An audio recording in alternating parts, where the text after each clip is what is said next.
The title of the panel is very long. Let me read it out. How much of an impact does the social enterprise sector have, taking the stock of development in the social entrepreneurship field in the Baltic Sea region? Given that we are having so many speakers and such a little time devoted to the session, it will be really a snapshot. So it will be a rocket speed tour over the Baltic Sea regions, and hopefully we will be able to do that. When I was preparing for this panel, I thought a little bit about the stereotypes that people from around the Baltic Sea region associated us with. Can you name some stereotypes that they out there think about us? Slow. Sad, oh gosh. Well, beer drinkers, vodka drinkers, they live in a cold, and dark area, slow, hard-working. All of that is true. I'm not sure if we can beat all of those stereotypes, but I would really invite you and us to beat at least the stereotype of us being slow and move very quickly, speak consistently, but not overspeak your time. Don't speak too quickly because the interpreters won't be able to translate you. So this panel has been made possible thanks to Renate Lukjanska and Social Innovation Center in Latvia, who has even secured EC funding, Erasmus Plus funding to secure arrival of the speakers here to Riga, and to make not just us, but also the EC happy. Please sign the attendance sheet. There will be a sheet circulated around the room, so please sign up. And we need to submit it to the file of the report. So about the flow of the morning, we will have 7 speakers speaking one after each other. They will jump onto the stage, they will speak, and they will leave. I will not, unfortunately, be able to allow you to ask them questions, but there will be opportunity for a discussion, for an engagement with the audience after each of them will have his or her presentation. So we will start now with the first speaker, Renate Lukjanska, and for the speakers, you can either speak from the stage or you can use a podium as you wish. So you will be able to see your slides if you speak from the podium there, or you can speak from here, from the stage. So 7 minutes to Renate. Yes, can I get also a microphone? Because Where is my, okay, where is the microphone? Any microphone here? There it comes.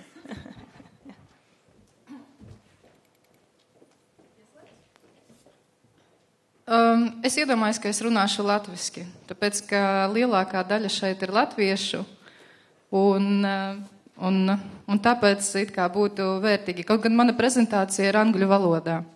Tātad, kā jau Ieva mani iepazīstināja, es pārstāvu sociālās inovācijas centru, un, ja ir interese par šo centru, jūs varat vairāk informācijas atrast internetā, bet es sākšu ar to, ka vakar es vēroju, kā cilvēki klausās un diskutē.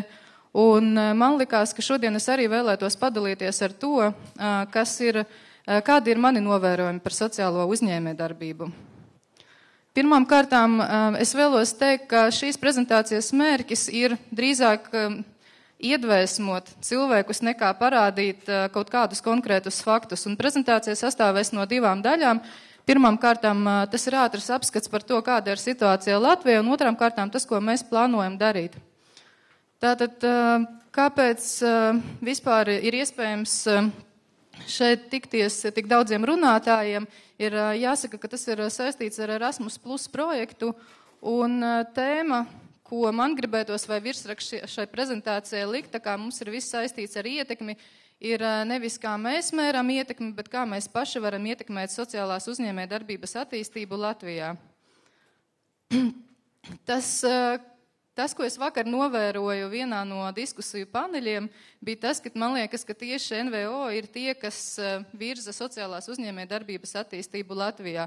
Un pirmām kārtām tas ir saistīts ar to, ka paši NVO lielā mērā ir sociālie uzņēmēji, viņiem ir sociālā misija, un iespējams, ka daži no viņiem ir tranzīta stadijā par to, lai kļūtu par sociālajiem uzņēmējiem. Dažas pašvaldības ir diezgan aktīvas tajā sociālās uzņēmējdarbības atbalstā, kā arī privātās institūcijas. Mums uz doto brīdi nav izveidots tieši finansiāls atbalsts sociālajiem uzņēmējiem, bet ir netiešās programmas, kā piemēram zem NVA bezdarbniekiem un tam līdzīgās. Runājot par statistiku, Tātad es varētu teikt, ka 2018. gads varētu būt sociālo uzņēmēju laimes gads, ja mēs to tā varam nosaukt, jo, kā mēs zinām, tad uz doto brīdi tiks atbalstīta tikai pilotēšana, un ja mums paveiksies, tad likumdošana tiks pieņemta tikai 2018. gadā. Arī, ja mēs runājām par statistiku, tad uz doto brīdi es nevarēju atrast ļoti konkrētus datus par to, cik tad pavisam mums ir sociālo uzņēmēju. Ir veikti noteikti pētījumi, bet man šķiet, ka mēs runājam, man gribētos ticēt, ka mēs runājam vismaz par 100 sociālajiem uzņēmējiem. Varbūt ne visi no viņiem ir pietiekami atpazīstami un visi paši sevi identificē, bet runa iet tikai par pāris simtiem manā izpratnē.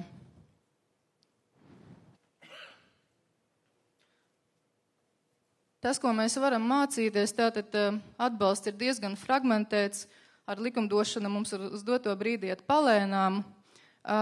Vislielākā interese tiešām virzīt sociālo uzņēmēju darbību ar NVO sektoram, un ir ļoti dažāds skatījums par to, kāda ir definīcija. Bet, kā es jau teicu, šīs prezentācijas mērķis ir vairāk iespaidot un varbūt angliski inspire, latviski bija iedvesmot.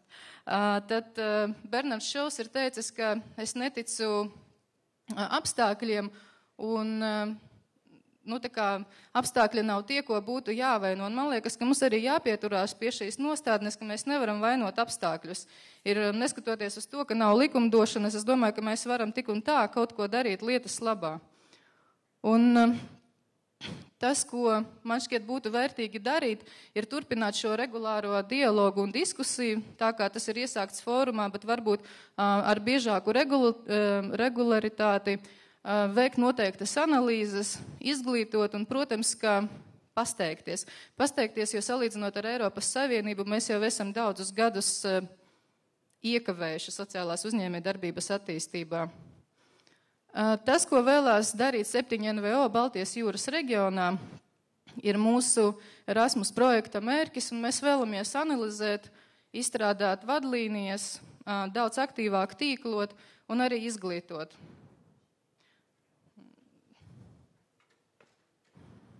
Ja ir vairāk intereses, tad par pašu projektu var iepazīties mūsu mājaslapā, un mēs būsim ļoti pateicīgi, ja arī jūs iesaistīsieties ar savām idejām, izstrādājot politikas ieteikumus par to, kā tiešām uzlabot sociālās uzņēmējdarbības attīstību gan Latvijā, gan Baltijas jūras reģionā, jo vismaz Latvijā, ja likumdošana taps tikai 18.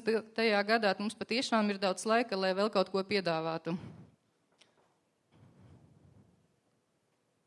Rezultāti, ko mēs vēlamies sasniegt, faktiski ir sniegt daudz lielāku atbalstu sociālās uzņēmējdarbības izglītošanai, daudz vairāk iespēju tīklošanai un arī uzlabot sadarbību starp publiskajām un privātajām institūcijām sociālās uzņēmējdarbības veicināšanā. Un lielākais jautājums, ko mēs katrs pats sev varam uzdot, ir, ko mēs katrs varam izdarīt sociālās uzņēmējdarbības labā. Un man liekas, ka atbilde ir ļoti vienkārša. Mēs katrs zinām, ko mēs pats varam izdarīt labāk. Neviens jums nepateiks priekšā, ko konkrēti jums ir jāizdara. Ja jūs visi esat kaut kādu noteiktu konkrētu nozaru vai sektoru pārstāvji, un tikai jūs varat zināt to, kas ir pats vērtīgākais. Un daži īsi komentāri, kad pirmām kārtām nevainot apstākļus, jo apstākļi nekad nebūs ideāli, lai uzsāktu sociālo uzņēmējdarbību, piemēram, vismaz Latvijā pagaidām. Darat tas, kas ir jūsu sektora un iespēju robežās iespējams, saskaroties ar sociālo uzņēmējdarbību, un atceraties, ka ja jūs esat sociālais uzņēmējs vai potenciālais, tad jūs to darat tāpēc, ka jūs to ticat. Nevis tāpēc, ka būs finansējums, būs likumdošana, būs slava vai kaut kas tam līdzīgs. Pamatā jūs esat to sācis darīt tāpēc, ka tā ir jūsu sirdslieta. Tā ka paldies, keep in touch, keep positive, un gaidīšu arī jūsu rekomendācijas uz e-pastiem vai arī saziņu. Paldies!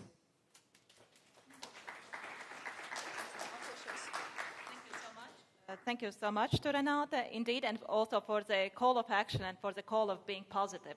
And now I would like to invite Jaan Aabs onto the stage. Jaan is chair of the management board of the Estonian Social Enterprise Association. And a curious fact about Jaan that you probably didn't know before, Jaan was part of a team that led a social enterprise to almost a bankruptcy and a loss of 260,000 euros. But they all managed to quickly recover this money. So there is some great experience in front of us. So Jaan, the floor is yours. Good morning, everyone. So I will speak quick enough and slow enough.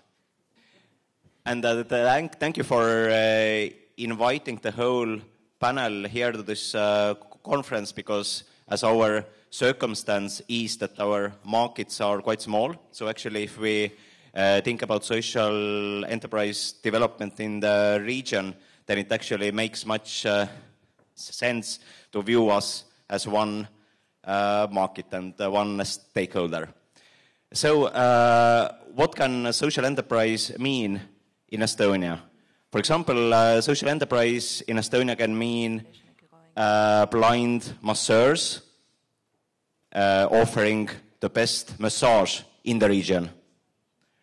Or social enterprise in Estonia can mean bringing fresh ecological food to urban areas, making it more accessible, and of course supporting regional development as well.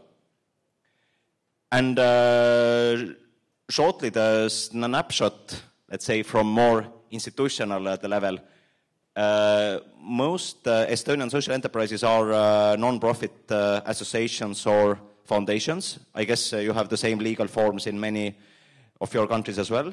And then there are a few limited liability companies also.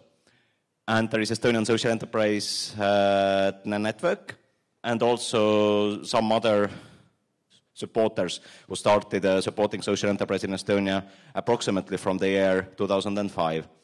And concerning the state level, on the one hand, social enterprise development is the priority of civil society development, which falls under the Ministry of the Interior. And there have been some special programs dedicated for social enterprise development as well. And also more and more Ministry of Social Affairs, because many of the issues fall under its area. And one more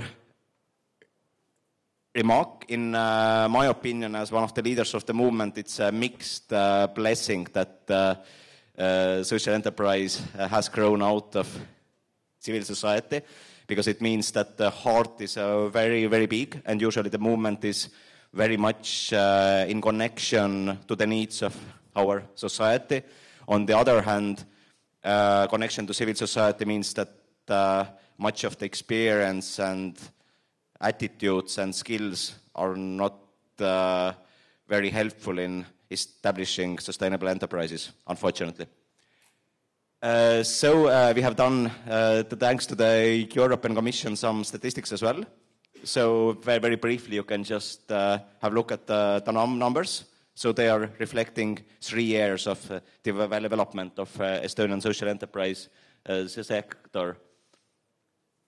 So the conclusion is that the social enterprise sector in Estonia is very small, but it's growing fast. And 2 of the biggest challenges is the first, to scale up really. And the second challenge is to have even more regional social enterprises than we have at the moment. And about our organization, it's a warm-up for the networking as well. So we were established in 2012. At the moment we have 37 members, plus a growing pipeline, and 3 roles in our society. Umbrella for members, then advocacy, it means mainly working with state institutions, and also center of competence as well. And those who are more interested in impact measurement and its communication, you can join me and other people after the lunch to have a look at the outcome and impact communication report what we have developed in Estonia for social enterprises, and it will be a very practical workshop. And it's been a fun process for our members as well so far, as you can see from the picture. And lastly, when I was preparing for this short snapshot and talking to my team, what are the more issues we would very much like to have cooperation regionally? Because on the one hand, we feel that these are the hot issues in Estonia in social enterprise development at the moment, and on the other hand, we feel that there are especially the issues where we can have breakthroughs regionally. So one of them is how to really have more social enterprises which are financially sustainable and which are not planning to establish one another handicraft center. Because handicraft centers as social enterprises are great, but now we need really more innovation, especially IT related. Then impact analysis and communication. So those who are excited, let's meet after lunch at the workshop. Then how can we help already existing social enterprises to increase their entrepreneurial income so that they would, just to put it very simply, that they would earn more money so that they can change the world more. And also, of course, advocacy towards public sector, because if we would like to have systems change and not just independent single success stories, then we really need to establish very good cooperation with state institutions. So that was the very quick snapshot. Thank you very much. Thank you, Jaan. Thank you. And thank you so much for also drawing the picture of the seedbed of social enterprises. And indeed, like in Estonia, I guess in many of our countries, the seedbed for social enterprises is the civil society and NGO sector. But we have to move towards building up stronger organizations, financially sustainable with sales potentials too. The third speaker now will be from Poland, Kinga Zglinicka. She is a trainer and consultant, worked at Civil Initiatives Development Center in Rybnik, Poland. And Kinga is truly a global citizen. She's Polish, as you know. She has a Portuguese boyfriend. And she recently got an award for networking and facilitating a meeting of European and Arabic people. And now she's in Latvia. Kinga, the floor is yours. That's my, you can change. Hello. It doesn't change the fact that I'm a bit stressed, so good morning, everybody. I have a very general point of view about social economy, social entrepreneurship in Poland. I just want to tell something about what is the general situation, what is the strengths and weaknesses about social economy. So first of all, we are still looking for the best solution and best practices to implement. We are in the learning process, and still social entrepreneurship in Poland is an ongoing process in development. And still a bit chaotic, maybe. We are looking for definitions and also what does it mean to be social entrepreneur and what is economy and what is entrepreneurship. But we really have a good specialists and many people who strongly believe in it and many idealistic people that really do a huge job locally and in social enterprises around the country. We have advocacy on national level. It's very important that social entrepreneurship in Poland have a very big national meeting every year, a national meeting of social economy, and there are people there, they are discussing a lot of things about the sector, about how to develop, about how to improve everything what is not okay. New financial initiatives besides the EU funds. It's very important that it's appearing, because social entrepreneurship in Poland, in my private opinion, is a little bit too dependent on EU funds at the moment. Many great examples of changes. Big interest of the government in social entrepreneurship. So we have national programs to support social entrepreneurship and to develop new enterprises and to build a support network. So it's really an issue that is common business for third sector, for government. So we cooperate in this.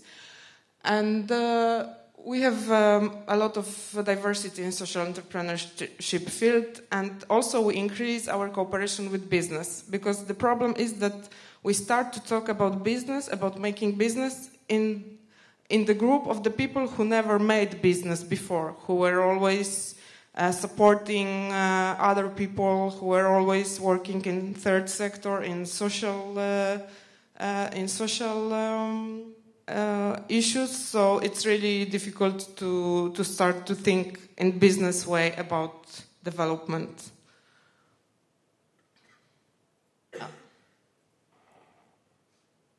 And weaknesses.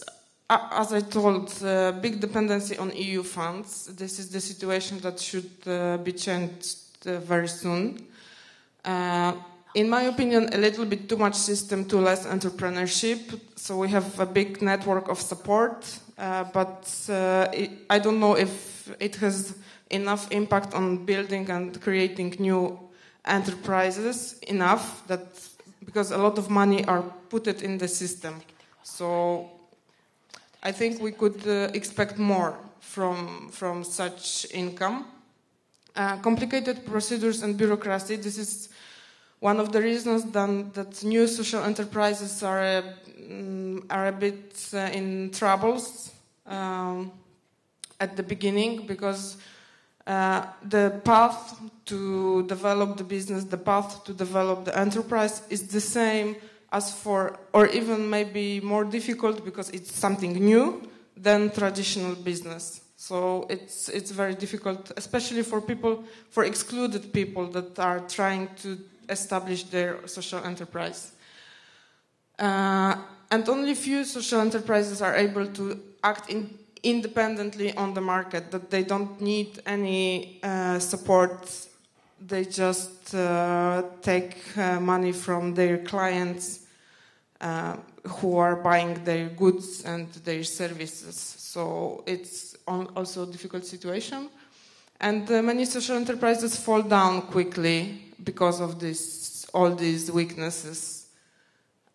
We also have a lack of accurate measuring tools. I was trying to find statistics that could really show you how the sector in Poland is developed.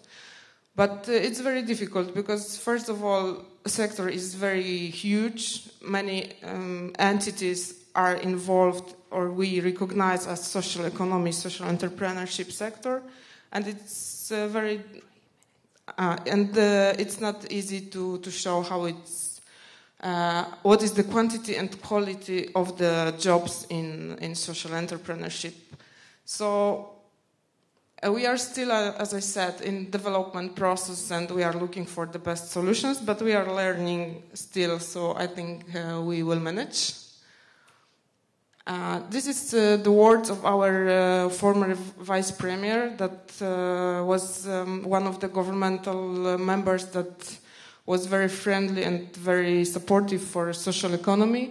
So he said that the social economy is not only the result of legal resolution and acts. It is not only a question of social awareness. The public support is very significant. The social economy is a social movement that should lead to a new vision for Poland's development. The social economy is a way of involving the third sector in Poland's economic development. So it really shows that we put a lot of efforts to involve social economy in the country development. This is network of support. It's not even all the support centers, so you can see that all the country is covered by a system of supporting social enterprises. As I told, maybe it's too much system, too less entrepreneurship. We'll see. Entities, I think it's like in other countries, non-governmental organizations. They are in bold letters because non-governmental organization can create other entities. So they can create social cooperatives, occupational therapy workshops, vocational rehabilitation facility, and others. And just about challenges. Challenges are coming from the weaknesses that I said about. So we need to economize and professionalize the NGO sector to make NGOs more professional and independent. Also, we have to create more social enterprises that are able to act independently on the market, and they are strong and they are really supported from diverse sources of finances. We need to enrooting the social economy in the society, because in Poland it's a bit connected to history, but like to be a volunteer to make social work without paying, it has a bit bad meaning from the past, like from the communism time, that it was obligatory to be a volunteer. So it's a bit difficult to show people that it has value now. And to diverse financial sources, it's also a big challenge. And improving measuring of quantity and quality jobs in social economy. This is, I think, main issues. So if you are more interested in social economy in Poland, you can find a lot of information on ekonomiaspołeczna.pl. It's also in English version, so you can check more information about the sector. And thank you for your attention. Thank you very much, Kinga. I really like the quote you said about the new vision for Poland's development, and I think that's something that all of us, we would describe of having the social economy as a guideline for a new vision for development of our countries. And the next speaker will be Per Bach from Denmark. He is chair of Social Entrepreneurs Denmark, Per. And I asked Per, so say something, something about you. And he was quite modest. And then he said, well, what I like to combine sustainability, environment, social issues, spirituality in a very holistic approach.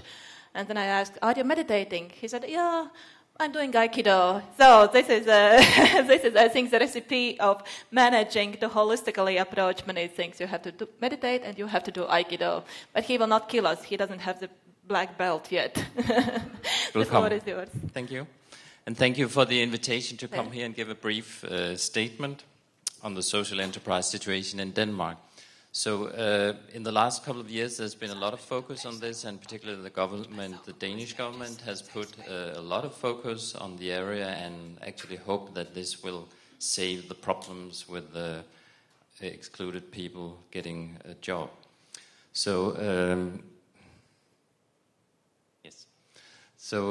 the government just 2 months ago put out a proposal with 10 suggestions on how to create more and stronger social enterprises in Denmark. And among those suggestions were the establishment of a national center, which is actually where most of these suggestions will be carried out.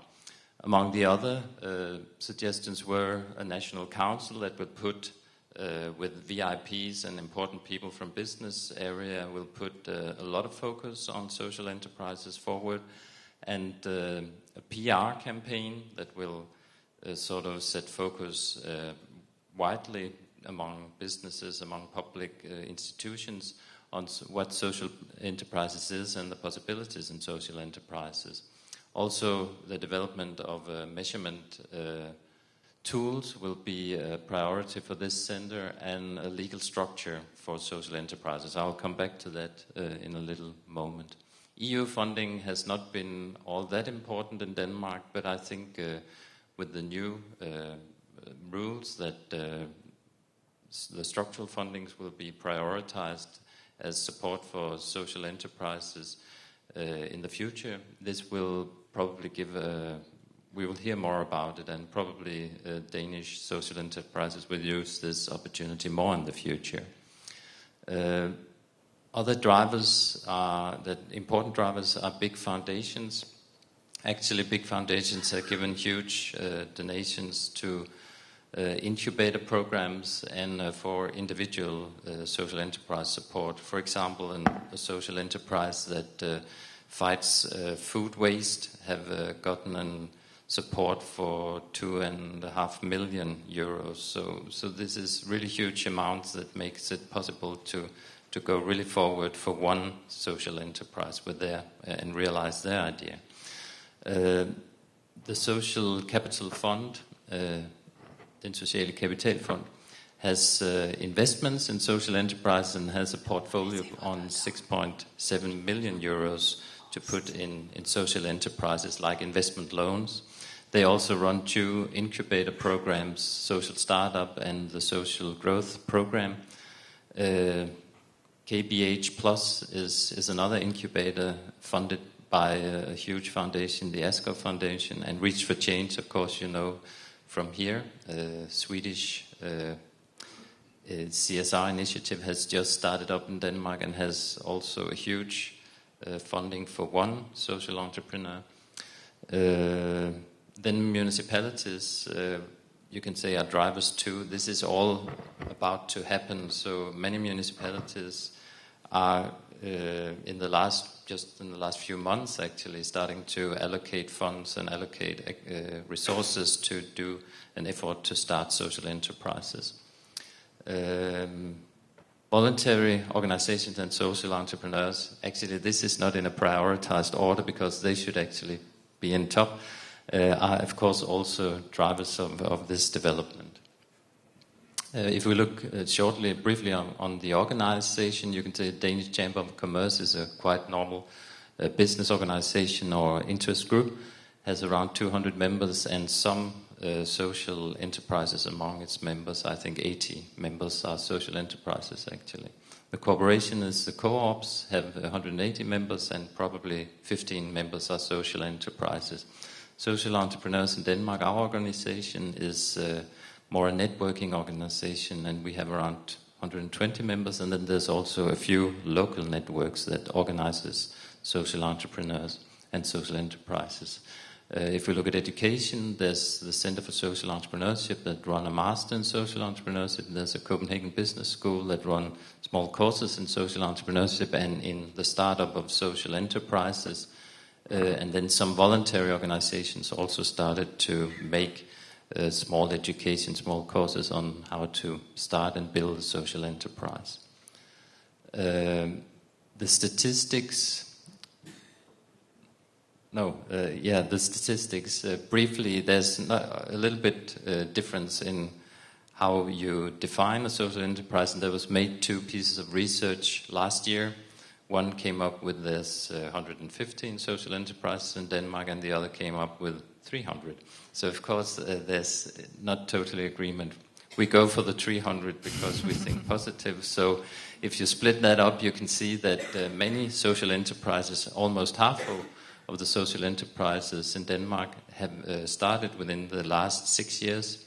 And it's also very small. You can see 79% have less than 10 employed, 14% have between 10 and 49, and 7% have more than 50 employed. And that's basically also old organizations who worked for many years and now actually turned out to be called a social enterprise that are among the bigger ones. Measuring social impact has not been all that popular. We have had a few cases of SROI being done and a few cases of cost-benefit analysis. The legal structure I'll mention is just happened, so just this year, or from next month, social enterprises can register if they fulfill the 5 criteria you can see here. I'll just shortly touch what is needed. Access to venture capital, which was also emphasized by the Danish Minister of Employment, information on the potential of this social enterprises, so that the public and the private sector can see that there's actually much to gain by cooperating with these kind of ventures. The business skills, of course, needs to be improved, and this is being worked on also by the National Center for Social Enterprises, and is one of their priorities. And then public commission and procure. Work is being done in the EU to secure that social value is considered in these matters, and this work is also being done on governmental level in Denmark. Yes, did I manage? You did. Thank you so much. Thank you, the pair. And you will be able to access all presentations on our website. So if there was more that you wanted to follow up about criteria or laws or legal structures, all of that will be available. And thank you also very much, Bert, for painting such a diverse and rich picture of development in Denmark. I think this you clearly described, as Renate said, we each know what we could do to promote social entrepreneurship in our country. So I think you've painted this rich picture of each bit and actor doing his part to promote it. Now the next speaker will be from a neighboring country, from Sweden. Bert-Ola Bergstrand is coming on the stage, and Bert-Ola is a founder and board chair of Social Kapital Forum in Sweden, but he's also passionate and likes to connect people and facilitate people's networking through an organization that has a wonderful name, Living Bridges Planet. Bert-Ola, the floor is yours. Thank you very much for inviting me here to Riga, for the organizers of the forum, and to Renate. I was here a year ago, and we had 3 really good days where I could go really into the depth of social enterprise in Sweden. So if you want a more deeper picture of Sweden, I can give you later, and also other presentations. I think very much is similar to what Per told in Sweden, what's going on right now. We have I would say, very dynamic development, and also I call it like the parallel society. It's something going outside the institutions, the academy, the politics, the big business. It's coming from the youth, especially, I think, emerging now, and not the least with the digital development. And for me, very much, social enterprise is about people. So that's also the social capital part of it. I will show a little bit of the support systems. Here is, we also always come into funding. That's one of the biggest challenges. I think we have the social banks on the top. You can go into it later. You have Economic Agency of Growth and Innovation Agency supporting in yearly programs. You have also a strong philanthropic sector with Reach for Change, as I heard that they are here today. But we also have new philanthropists like Lexel Social Ventures that invest $6 million for startup. I would say that the main focus in all of this funding is that it's based on the social first. So we don't see a lot of social enterprises that have revenues. It's more that they start to work in a business-like manner. So it's a very early stage if we compare with UK or US or other countries. We are also quite innovative, as I think Denmark as well, in crowdfunding. So crowd culture is an institutional coupling with the private or the crowd capital. So the people can bring in money, and the institutions like regions can elevate that twice. So that's an interesting financial innovation that you can look at. Also, I would say that one of the key actors in this system is the universities.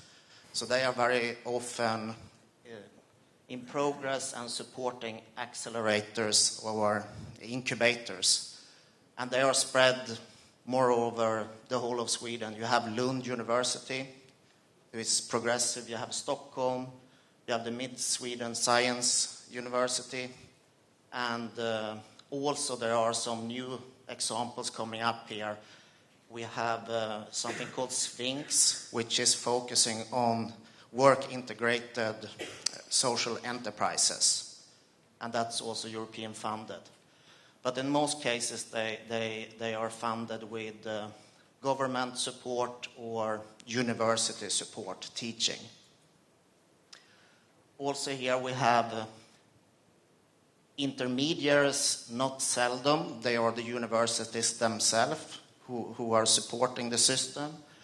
But also they have been meeting places originally, but becoming support systems with mentorship programs or advising in funding and like that. Recently, for example, we have Impact Invest Scandinavia, which is connecting with a global impact investor network called Tonic. So if you have a social enterprise in Sweden, then you can connect into another platform, which is internationally. So that's also something emerging, that we connect, the intermediaries connect with the global actors. When it comes to impact measurement and legal entities, there has been an ongoing trying to find how to measure. SROI, social return on investment, was a big project 3-4 years back. We have a lot of reports, but it didn't really take on. The social enterprises and the NGOs had the opinion it took too much time. So it was on the rise, but now I don't think it's that big. The other is the European Venture Philanthropy Network that last year came out with a report, a process design, that we are discussing among actors. But nothing coherent for the whole Sweden. When it comes to legal entity, I don't see much innovation. Some are limited companies, traditional. Others are economic associations or foundations. We also have a small form called SVB. That's a limited company, but you are not allowed to give out more than 3% plus 1. So the rate of the year and plus 1% to secure to have the asset lock on the social enterprise. There are around 70 companies or entities in Sweden with that legal structure. Like in Denmark, there is one list at Economic Agency of Growth, and the last time I heard about it, there were 300 social enterprises. And to get into the Swedish statistics officially, you need 500. So it's not official yet. But it comes back in conference and like that. What is social enterprise and how many? I think there are thousands, in my opinion. But they are young and they are not in the statistics yet, but emerging. Yeah, how could we strengthen the field? Procurement is a big question today. And some cities have started, like Gothenburg. They have a specialist in procurement for social economy. And when you really can take social, environmental consideration, then I think it will grow quickly, the sector, really create the market for it. And also we see that big business and cities, they are creating corporate social responsibility platforms. So CSR West Sweden, for example, have something they call Good Society. And CSR South Sweden, they have something called Win-Win. So that is how they connect business with NGOs and social enterprises and type of social innovation and new partnerships. And also we have the National Forum for Social Innovation that brings all key actors together and make reports and conferences and so forth. I think that's a quick, brief overview of Sweden. Here is my mail if you have some questions. Thank you. Thank you very much, Bert-Ola. And indeed, it's a very encouraging picture of developments in Sweden, just like it was in Denmark. And in Latvia, there goes a joke, we should start a war with Sweden and give up the next day, so they would occupy us, and extend all those benefits you have to social entrepreneurs in Sweden. So I'm not saying that we want to start a war with you, but let's start an information cooperation and exchange friendship. Let's put it that way. All right, so the next speaker is from Finland, Iiro Niemi. And Iiro is a board member of and a co-founder of Social Entrepreneurship Academy of Finland. And when I spoke to Iiro last night, I asked him, so have you been to Riga before? He said, yes, 15 years ago. I was playing in a volleyball tournament here. So welcome back to Riga as a forum on social entrepreneurship this time. So the floor is yours. Maybe I could test this platform. This is not working. You can use that one too, yeah. Okay.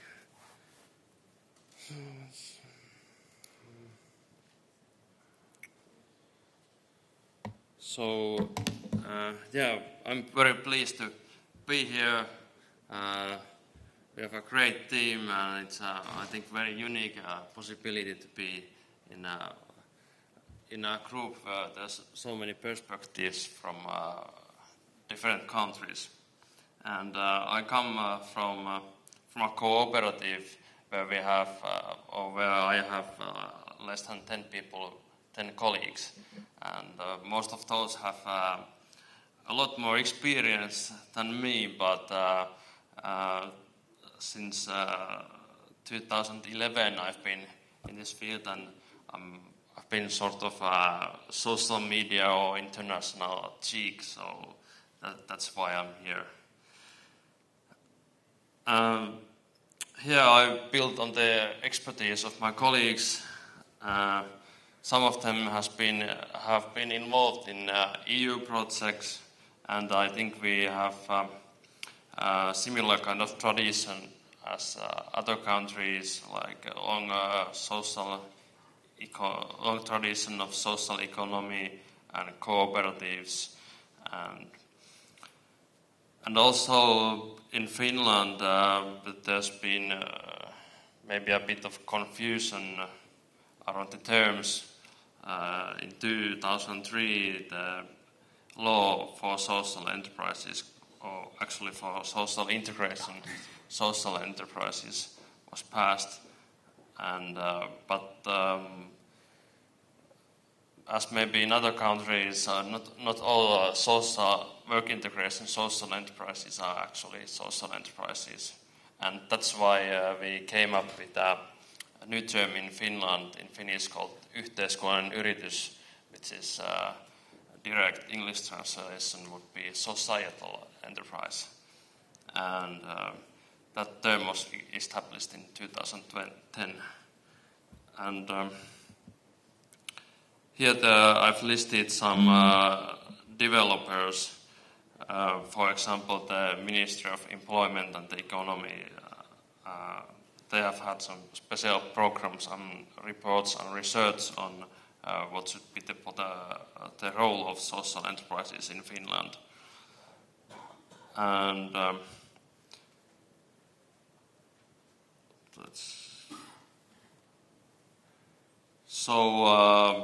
after some of those reports, the government decided to establish a social enterprise mark, which is managed by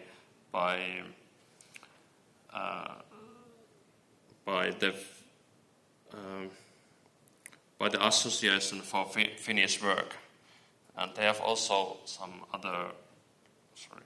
other labels in Finland, for example, for Finnish companies. And here are some criteria for social enterprises in Finland. Actually, the social enterprise mark is the most institutionalized form of social enterprise in Finland. And among the secondary criteria, I've made italic the point that demonstrating the company's social effects. I think that will be more important in the future. Like probably in the future, there's more pressure for the social enterprises to really report and measure the impact, and that's why it's a very important work that you are doing in Latvia and in this conference, because there's very relevant in Finland to the themes. And in Finland, social enterprise can have any form, it can be a cooperative, a limited company, an association. And actually there's quite many various social enterprises. They operate in different sectors, but I would say it's been more like a bottom-up movement, actual work. Like many social enterprises are grassroots organizations, quite small, but there are also a few big, like really big social enterprises in Finland. You're gonna come to me later and I will tell you more. And here I've listed where there lies the potential in Finland for social enterprises. I think there've been some studies that there could be thousands of social enterprises in Finland, but not all of them know that they are actually a social enterprise. So there's still work to do to raise awareness of the concept. But actually, especially among the younger generation, I see that they have the same values and they really want to leave an impact in the society. Some of my friends have quite successful startups in these fields like collaborative economy, resource efficiency, and health technology. And it's also a question in the future, like how to organize public services in Finland, and I think the procurement is also there's some potential because there are some municipalities in Finland who actually apply social criteria. But I feel that we live in Finland quite exciting times. Actually, lately there's been some very, very, very interesting initiatives. For example, the Finnish Innovation Fund has now started a two-year program in impact investing, and they are going to pilot some social impact bonds in Finland. And next week there's going to be slush, and this year they will inaugurate an impact track for the first time in their history. And I'm pretty proud of the conference because it's actually a student-led movement. A few years back there were just a few hundred people in the conference, and now they are almost sold out for 10,000 people. Like it's probably now the most notable startup conference in the whole Northern Europe, where investors and startups meet together. And it's in my experience, it's the first conference where this social enterprise team and impact team is integrated in a very big mainstream event. And it will be very interesting to see how, when in the room there are like really big actors and investors who have money to like be exposed to these teams that we are talking here. So, and also I'm going to assist in an impact measurement workshop for SLUS attendance next week. So yeah, I'm pretty excited for the future now. I see it bright for all of us. Yeah. Thanks.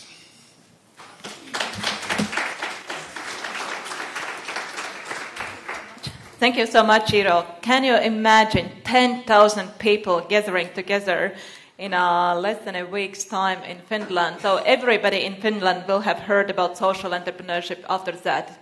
those 2 days, I guess, no? So good luck with your major event.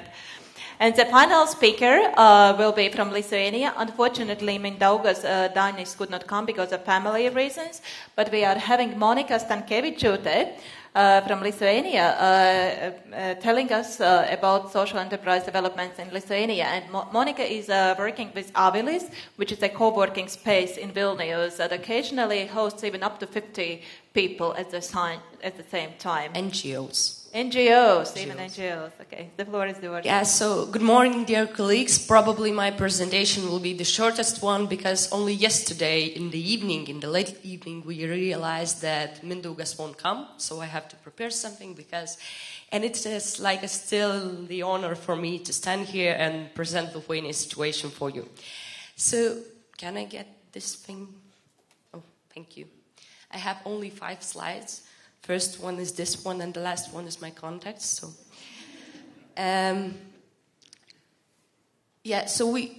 how to use it? Oh, there.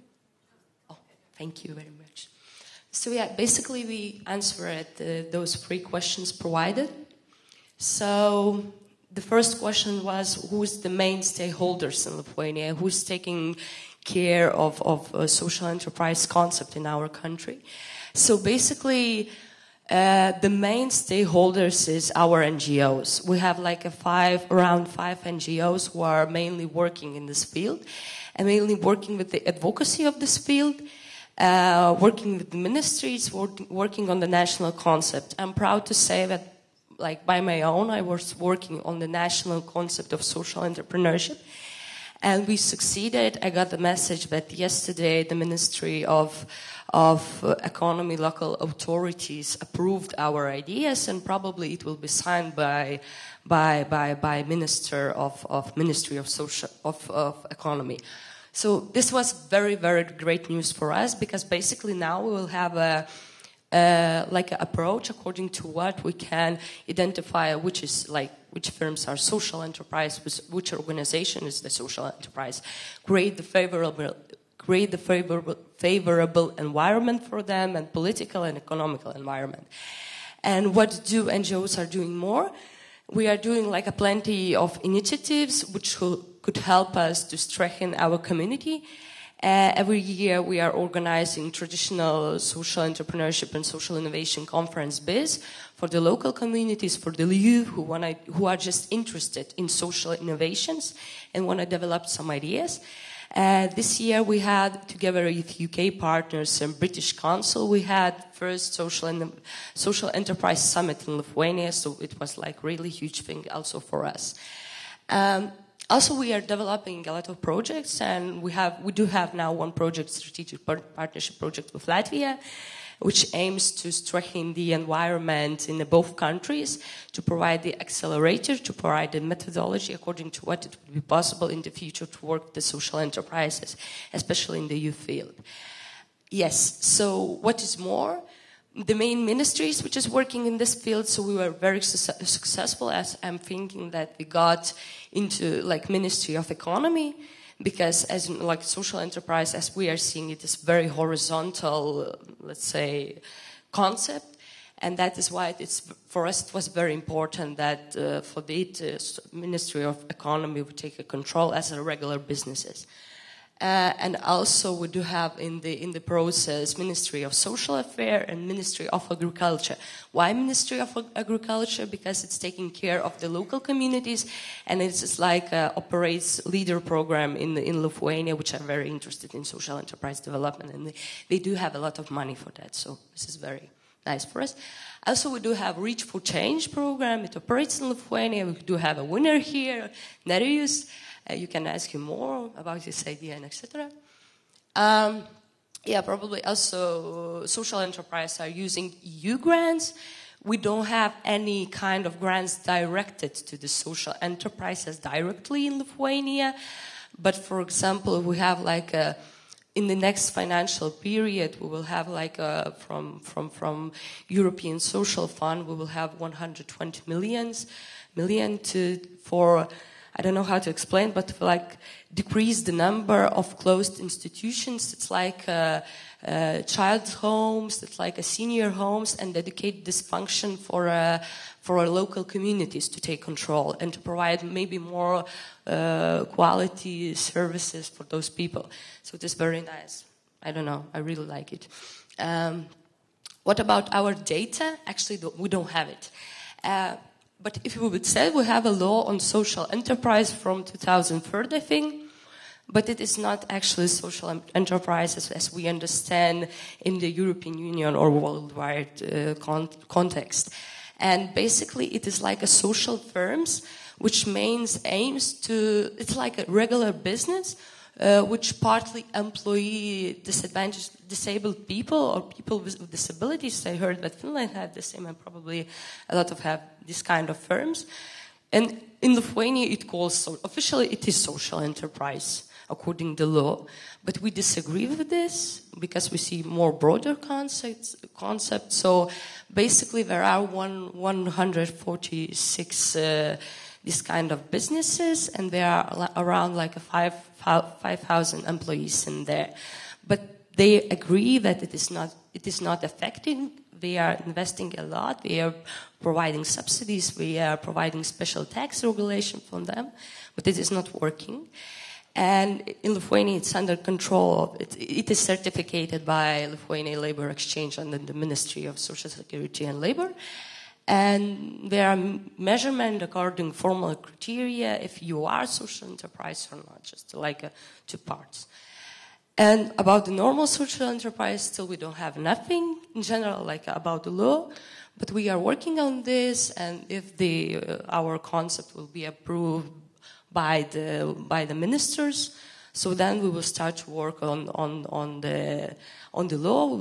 First, our step will be to do national research and to find out the gaps that we have to fulfill. So yeah. So this is our in short period. I'm thinking probably for 1 year till the next conference, and it could be our promise. So just to finalize the national concept, just to start to work on the law and tax regulation for the social enterprise. Provide the information and just take control of awareness raising in the society, to provide information and know-how, not only for those potential social entrepreneurs, but for governmental agencies. Because, for example, we have very favorable environment for startups in Lithuania, because people used to work a lot for that, and now we have one agency, Enterprise Lithuania, that could equally take control of or take some kind of the trainings or something for the social enterprises. Yeah, and also to strengthen the community of the social enterprises, because as I'm saying, we already have those events, which helps also to improve our advocacy in the same time. So this is our few things that we should do and take more care about it. So this is my contacts. If you need something more, if you want to hear something more, thank you very much. Thank you so much, Monika, really for jumping in and telling about developments in Lithuania, and good luck with the concept and the legal framework, and we'll be eager to hear next year from you how you have proceeded. So now I would like to invite you to spend some 3 or 4 minutes discussing in pairs or in teams of 3 people. What do you think, based on what you have heard from the speakers now, what do you think should be done to promote social entrepreneurship or development of social entrepreneurship in your country or in the wider region? And I will, in the meantime, I will invite the speakers to come on the stage and sit here, and then they will engage in a conversation with you.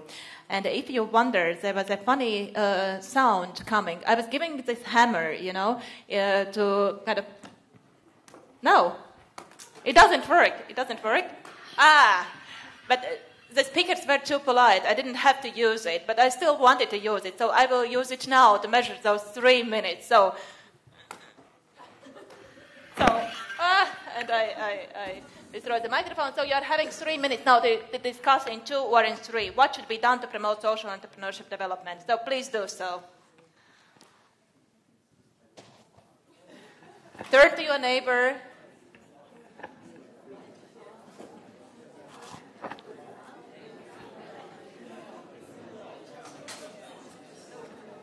So I will give so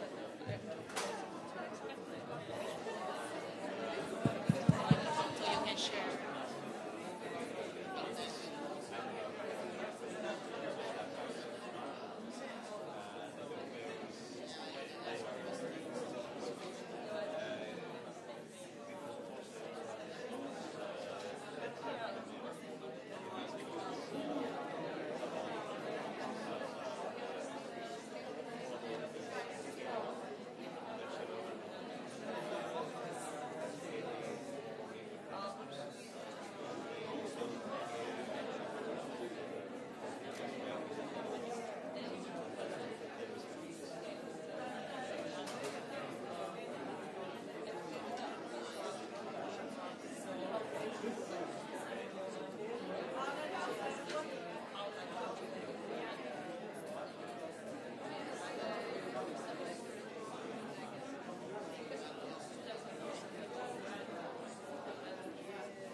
So, I was trying out this hammer. It doesn't work, so hopefully my voice will be loud enough. I'm sorry to interrupt your conversations now, but could you please stop at this point? And I will invite now 3 or 4 suggestions to be said out loudly. So please raise your hands, the first group who would like to report it back to the panel, and then let's see what the experts will respond to you. So there is one hand over there. Sabine?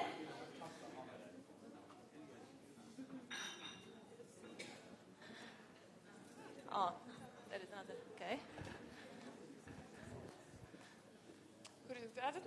Yeah, it's you. Okay. Yeah. Shall I speak in English? I can speak in English as well. Yeah? Yeah, please in English. Yeah. So we have like a couple of ideas. So one would be a really good idea to actually have like this mark for social entrepreneurship, initiatives and everything, so that when you establish a business, you actually get like branding on it, and it's like a quality stamp as well. And the other thing that I kind of thought of is actually create like an online platform for people in the general public to learn about business and social business. Because what I've observed in studying in England and everything is that online, the internet is used a lot for learning, and in Latvia we don't really have these really simple tools. So I would suggest like creating an online platform with like really simple, funny videos, maybe cartoons that actually explain business and economics and social business concepts, and actually kind of promote this easy learning in Latvian, of course, and for kids, for grown-ups, for everyone. Really make it simple to understand those things. Yeah. Thank you very much. So 2 concrete ideas: a social enterprise mark or a label, and the information resource. You want to respond, Renate? Yeah, I want to respond because in our project we actually plan to make 6 short videos of 15 minutes. Unfortunately, they will be in English, but with subtitles in each of the languages we had today. So we in general are thinking, and you are also welcome to check our webpage, and we have videos also in Latvian about the general idea of social business. Cool. Thank you so much, Renate. Thank you. Somebody was raising a hand up there. Sabine? Yeah, we had just 4 things, since we realized that in the regions it's very important to spread the information. So in order to do that, yes, definitely the umbrella thing of having an association, then a website where you can find information, and it should be in Latvian so that anyone from Ogre, Liepāja vai Dobele, so anyone could read it. And then within the association, within the website, if you have the opportunity to find a mentor, somebody who could give you advice, or if you're interested, curious, you could, in Latvian, they mentioned the word tiltsmāte, somebody whom you could turn to and ask for advice, yeah. Thank you, Sabine. Maybe another suggestion from this side of the audience, and then I will ask the panelists to respond. Give their advices. Come on, guys. We're all speaking so actively. I don't believe there are no more ideas at this stage. Okay, Rod. Thank you. In the microphone, please. Yeah, I'm going to repeat what Nereus said. He said that 4 years ago he was at this forum, and his business won, I guess, 1,100 euros, and it completely transformed his organization. I don't know if that's much of an idea, but at least it's a testament to this organization. Thank you so much. But I also heard you need some money to transform the world. It's not only good intent what is needed. All right, maybe I will give over now to the panel, and perhaps, Iiro, can we start with you? Because social enterprise mark was mentioned from the first speaker, and it seems to me that Finland probably is the only country around the Baltic Sea that has a special label for social enterprises. Can you say a couple of words about it? How happy have you been with the mark so far, and has it been successful, and has it basically helped to promote development of social entrepreneurship in Finland? Yes, I think... So, because the government didn't implement any law, so I think the mark was a great alternative to that. And I think those who have the mark, I think they are happy with it, and they also, the actual companies promote the mark. So I think it's important that those companies promote the idea rather than any actual government initiatives. And so, well, it's as I said, I think it gave some time for Finland to ponder about the concept and not be too quick, because it's not so strict, and it develops all the time, the mark still. Would anyone of you like to complement the idea about the mark? Monika? According to my latest news, Dr. Mahmoud Yunus is trying to establish, together with his organization, who's the pioneer of social enterprise in the world, is trying to establish worldwide social mark for the social enterprises. So, because director of MAMU, Van Dobben, is his colleague and now our partner in our project, so probably we will also be trying to establish in Lithuania, and probably Fion will be trying to do it something about Latvia. So, and it will be international it should be, and it means that recognizable in all around the world. So it could be very useful, I guess. Thank you. The other suggestion was, Michael, you want to say something? I can see from your face, please. It terrifies me. The problem with the challenge, let's say, not the problem. Mohammed Yunus has talked for a long time about a global social enterprise mark, but has always consistently shied away, has pulled away from defining a social enterprise. So what other companies have said, private companies, is if they start to get special deals, if they start to get special taxation breaks, if they start to get, we'll sue, because actually this should be a competitive business. And interestingly enough, in the news this morning, Unilever in the United States, which owns a brand called Hellmann's Mayonnaise, I think it's called something different in the States, is suing a company on the East Coast of America for making something called Just Mayo. And they're a social business, but they've managed to make mayonnaise without eggs because they're saying it's not sustainable. And they're now suing them, saying it didn't sue them at the beginning because it didn't know it, but it's really successful and it's eating into their market. So I think with the mark, which is a great idea because it brings a kind of global sense to social business and social enterprise, there has to be something about who qualifies, where people sit. Do you know sure. And as I know, we are working on the system how to clarify because in different countries, situation could be different. It is more about probably for awareness raising in the society. In the international way, it is much more easier to do that, and probably when it's like a well-known person also approve this. Are there any more ideas or comments on the mark? Would you like? Yeah, Jaan? You have a microphone next to you. Concerning the mark, in my opinion, the objective of having the mark has to be defined very clearly. For example, if a social enterprise concept is new in a country, then it could really have identity building purposes, as Iiro mentioned. For example, you didn't have this social enterprise, the network, but you had this mark for identity. But if a social enterprise is already developed, then another objective would be, for example, joint marketing and sales and communication. So not so much about legalities, but really to sell more. But then it's not about just having a mark, but there should be a strong force behind it as well. Because what we have discussed in Estonia, if the mark is just a brand and a web page, but no resource goes behind promoting it and really increasing the sales of those enterprises who are having this mark, then actually there's no use of it really. Thank you very much. Maybe the last comment about the mark? I think also what is important in promoting the brand of social enterprises is to convince people that social enterprises means quality as well. Because in Poland, maybe sometimes, because we know that it's created mostly by excluded people with a lot of problems, maybe their products or services are not as high quality as we expect. So this is the big challenge, to convince people that social economy, social enterprise means quality as good as normal business, let's say, also. Thank you, Kinga. Thank you so much for all these valuable ideas on the mark. The other ideas that was mentioned here, and it was also debated yesterday, is the need of creating a social enterprise association.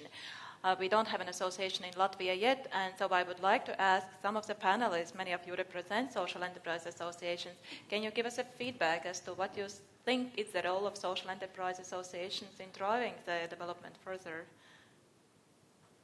Jaan or Bert? Iiro, please. Yeah, actually there's a new association for social enterprises in Finland. It just started this fall, and their aim is to make a change in the industry.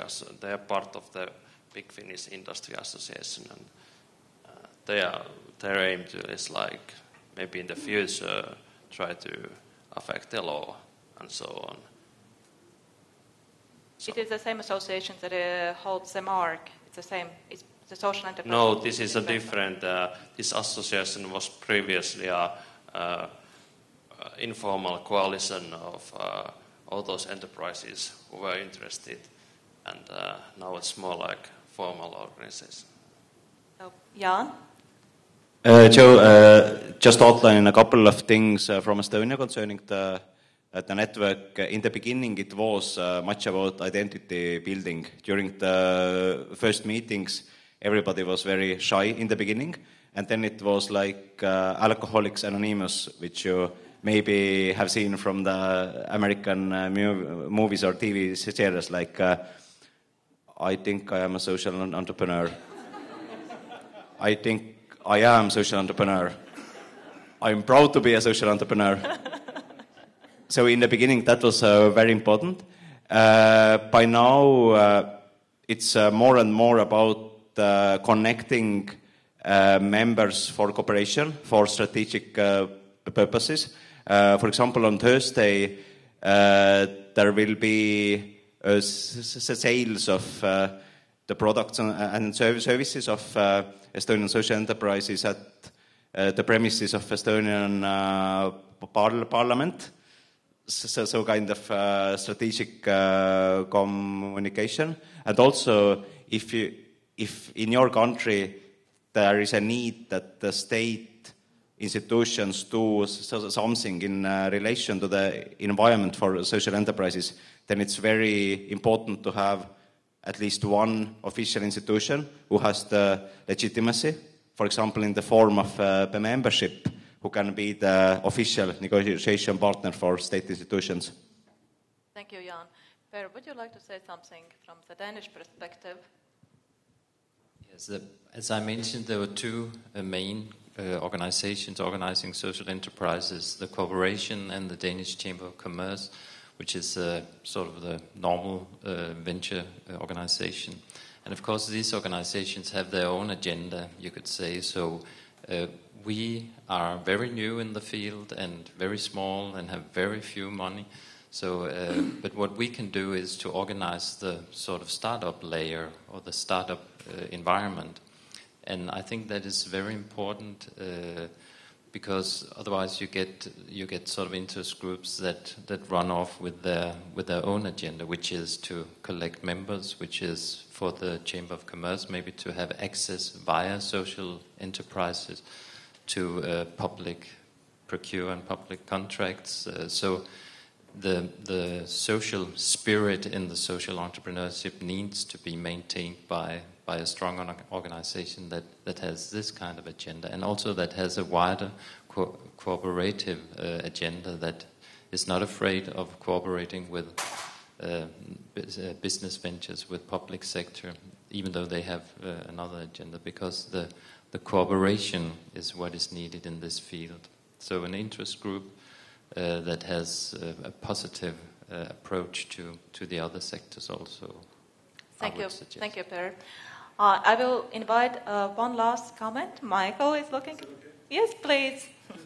The thing that struck me most strongly, and it's almost Jaan's Alcoholics Anonymous, beside that, is at least 4 of you, and Bert-Ola talked about it very specifically, saying we're tiny, but actually there's far more than the official statistics know. And at least 4 of you referred to, we think it's this big, but actually we know it's this big.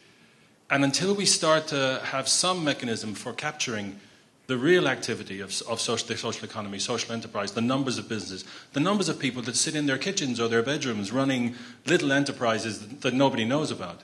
I don't know how, but the mechanism to capture some of that stuff and start to put that out there, because governments really only start to take notice when they realize something is big and growing and they can tax it and they can take money from it. And that's what they, and that's fine. That's a legitimate thing for a government to do. But I think we're far bigger, but we're not very good. And I think that's where Jaan's example is very good. We're not very good at saying, hey, we're very good at this. This is what we do. This is how successful we are. People just sit and think, I'm quite, I get on and do what I do. I don't like to make a fuss. And I think we need to start making a much bigger fuss about what it is we do. Thank you, Michael. And it's not only about taxing, it's about also cutting the ribbons, what we called from you yesterday. All right, before we close, I would like to give the last word to each of the panelists. And can you give us a Twitter quote? I'm actually very happy to see that people are tweeting from the forum. Most of them are foreigners, so thank you so much for that. But can you help them to tweet and give the last concluding remark, a short sentence or a Twitter quote on what you think should be done to promote social enterprise development, or your wish or your sort of takeaway from this morning's discussion? So who wants to start? Renate. I would say shortly that don't blame circumstances and just do it. Excellent. You can, Monika, yeah? Yes, so I strongly believe that we have to start from the basic and start from communities to strengthen the people and to raise the awareness in the society. This is one of the most important parts for me. Thank you. I think the power of example, that what Michael talked about, we need to show these kind of examples, and that's actually what I'm trying to do back home in finding international examples of case stories, reporting them in newsletters. So if you have any, please write to me. My email is on the list. Thank you. Kinga? I think one of the most important things in social entrepreneurship is to stop being afraid of being dependent on the others. Because when we establish business, we want to be independent. But when we establish social enterprise, we are dependent on the others that create it with us. And it can bring a fear of being dependent. But I think it's very important to learn how to act together and to grow together. Thank you. In each of our countries and also regionally, we need some more specific outcome indicators, whether we are successful in developing social enterprise or not. I will suggest two outcome indicators. One of them would be really doubling the amount of social enterprises we know in our countries. Either there will be new ones, or we will find them in our bedrooms or in the bedrooms of the neighbors. And the other outcome indicator would be that really the sales revenue of existing social enterprises is, have been doubled. Because if they are existing social enterprises, that means they have impact, hopefully, and that means that they are actually much, much stronger than now. Thank you, Jaan. I think most have been said, like Per, very much connect the networks out there, and with that the inspiration and the motivation and the information will come. And specifically I think also we need institutional hacking, and that means we need people in the academy, in the finance sector, in the government, who opens the door to that sectors that doesn't see all amazing stuff that is happening around the world in this massive movement. But I think it will come regardless. So. Ambassadors or hackers, it depends on you. Institutional hacking, like opening the doors to the power. Excellent. Thank you, Bert-Ola. And Iiro? Yeah, my thought was quite close to Bert-Ola's, that start conversations with more mainstream actors, like go outside of your own community to the, as I think Kevin Jones says, the valuable strangers, meet those and start new conversations with new people. Thank you. So thank you so much to the panel. And I'm giving it over to Michael to round it up. You opened, you closed. Okay. Thank you. What's really interesting in terms of listening to what is a very Nordic example. Hi. Sorry, I just see somebody I knew. It's one of those things that doesn't change wherever you go in the world. Often, if you spend time in the south of Europe, it's a very different approach to the north of Europe. And I think I've told some people, I've just been doing some work in Tunisia, and that's very different. But one of the things about social enterprise and the social economy is it is exactly the same. People have exactly the same motivations. They have exactly the same reasons for being involved. So it's a very interesting difference. It kind of overcomes some of those usual cultural differences. And a French friend of mine once said, the EU passes laws for the northerns to obey and for us to ignore.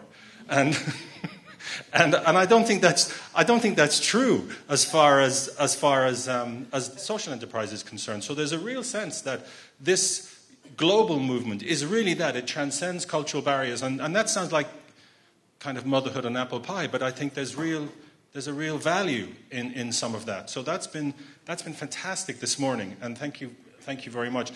Jaan's two comments about alcoholism and my bedroom will remain with me for the rest of my life. Thank you for that. So I'll treasure those. What we're going to do is go to coffee, I think, now. We're going to have coffee.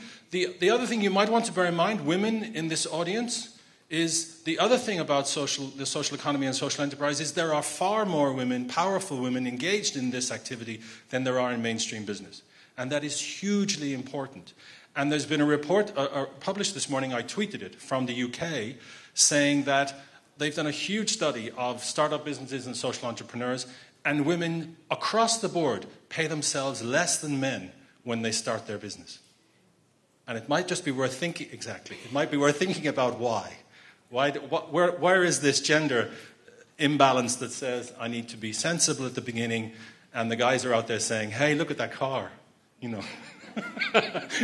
I'm now a social entrepreneur, I'm going to have that. And that might be a slight stereotype, but it's worth bearing in mind some of these things that make us who we are around social business. So let's go and have coffee, and then we come back to something so exciting I can hardly bear to describe, Rod Schwartz.